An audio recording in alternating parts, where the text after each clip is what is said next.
Friends, welcome to my channel. இன்றைக்கி உடல் எடையை குறைக்க போகிறோன்னு கஞ்சி மாவு போட்டிருந்தோம் இல்லைங்களா, அதில் தாங்க தோசை ஊற்ற போகிறோம். அதை 3 ஸ்பூன் அந்த மாவை எடுத்துக்கிட்டு ஒரு 1/2 ஸ்பூன் உப்புத்தூள் போட்டுக்கிட்டு சீரகம் பச்சையாகவே அப்படியே போட்டு தூவிக்கலாங்க. அந்த வாசனை நல்லா இருக்குன்றதுனால பச்சையாக போட்டுக்கிட்டாச்சுங்க.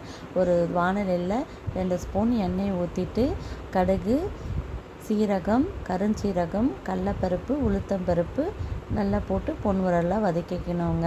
இது கொள்ளு சேர்த்துருக்கிறதுனால கொழுப்பை கரைக்கும்னுட்டு இது மாதிரி தோசையாகவும் ஊற்றி சாப்பிட்டா நல்லா வாசனையாகவும் டேஸ்ட்டாகவும் இருக்குன்றதுனால அதையும் கஞ்சியும் மாற்றி மாற்றி செஞ்சுப்பாங்க. பச்சை மிளகா ஒரு 2 கட் பண்ணி போட்டுட்டு பொடியாக கட் பண்ணி அதையும் வதக்கிட்டு ஒரு 2 வெங்காயத்தையும் கட் பண்ணி போட்டு நல்லா வதக்கி எடுத்துக்கிட்டாச்சுங்க. அதை தாளிச்சதை ஆறினோடனே இந்த மாவில் போட்டு தண்ணி நல்லா நீர்த்த பதத்தில் கரைச்சிக்கணுங்க. அப்போ கொத்தமல்லியும் தூவி தோசையாக ஊற்றுற அளவுக்கு பதத்தில் கரைச்சிக்கணுங்க. தவாவில் ஊற்றும் போது அது அப்படியே ஓடுற மாதிரி இருந்தால் தான் நடுவுலலாம் நல்லா வேகுங்க.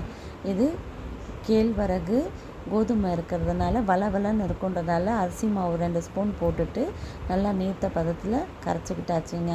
இது ஸ்லோ ஃப்ளேமில் வச்சு செஞ்சால் தான் நம்மளால் முடியும். இல்லைன்னா நடுவில் வேகாத மாதிரி வளவலன்னு இருக்கும்.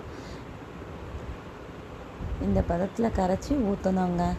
ஊற்றிட்டு அதை பொறுமையாக அதை வேக வச்சு எடுக்கணுங்க. இல்லைன்னா நடுவில் வேகாத மாதிரி வளவலன்னு இருக்கும். வேறு ஒன்றும் இல்லை, வெந்துடும்.